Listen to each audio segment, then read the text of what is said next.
First, let me thank the League of Women Voters, the Chamber of Commerce, and also Leadership Collierville for the opportunity to come tonight and to speak to each one of you.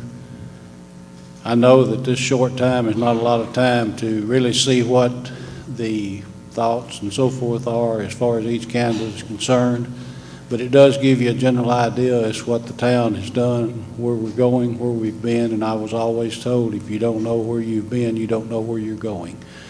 And this is, to me, one of the things, and I feel like by serving on the board before that I do know where the town has been, and I think I know where we're going.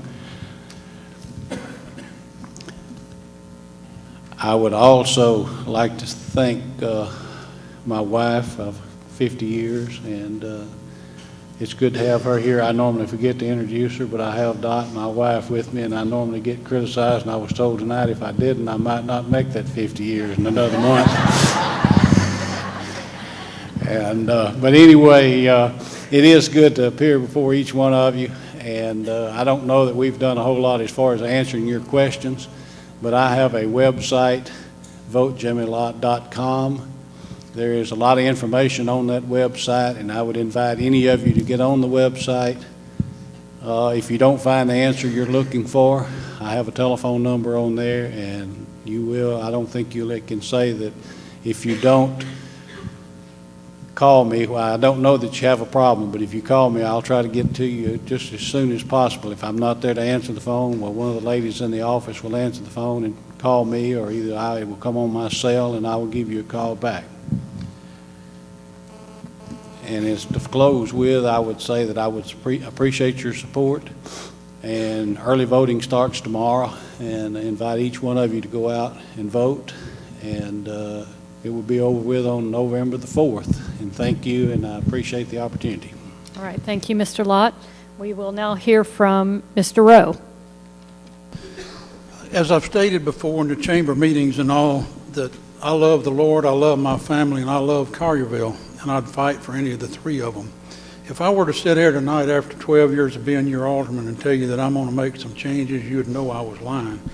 But if you like what you see today in Collierville, and if you've lived here for those 12 years and you've seen how it grows, then, you know, I'm the guy that you probably want to support because, you know, from my experience, and you know exactly how I vote, I've got a past track record.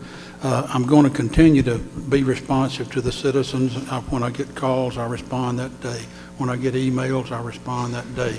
I set up meetings between staff and citizens to get issues solved that sometimes don't get solved in the public venue.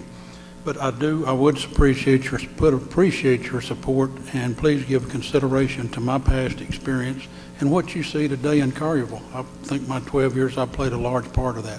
Thank you. Thank you. And now Mr. Sarwar. I'd also like to thank everyone for taking the time out of their day or this evening and finding out and doing a little bit of homework for themselves. Thank you for all the sponsors who brought us here today. My family, my supporters, my lovely wife, thank you for coming. We're at a very pivotal point in our national history. We also have to look at that direct effect that it has on the local area. I really feel that the town is a great place. I commend the board as we are right now. I'm looking to try to make Collierville a better place and for us all. Looking at it in the direction to make sure that we have our citizens' input on the decisions that we have. We have so many wonderful people in the town of Collierville. For us to go out and ask you your opinions, and we're here to be servant to you. That's what public service is really all about. You put us here to serve the public, and that's my goal, that's my heart. I do as well feel like the Lord has opened up a door for me to be able to serve the Lord, and this is the direction that the Lord's taking me to make sure that we watch after everybody and get that input taken care of.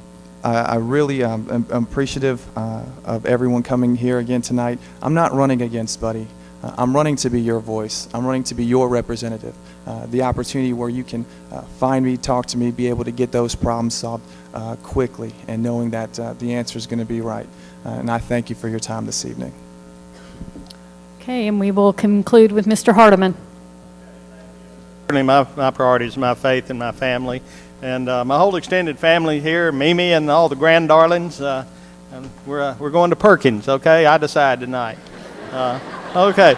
You know, probably my biggest concern, and this has been a good, clean campaign, and I appreciate it, but something that disturbed me deeply is 3 prominent businessmen here in town have told me that I have no chance because I'm not well connected. We all know what that means. That means there's some backroom politics group going that I have no access to, I have no influence over. I don't know what they meant, but I've been told that. So, you know, it really boils down to you've got to make a decision between Jimmy and me, okay? Well, let me try to make it easy for you. I'm an old gardener, and we have a saying that says if you plant a radish, you get a radish every time. You know, you're going to have to do something different if you want something different, okay? Well, I think with me, you're going to get re-energized leadership. I think, you know, here's your chance to put term limits in action. Most people believe in term limits. Well, here's your chance. With me, we're going to break that good old boy backroom politics. Whatever it is, I don't know where it is, but we're going to break it. With me, I'm going to vote for a public farmers market and see what we can do about getting our own mini warehouse district downtown. I will vote no if for the upcoming water bill increases.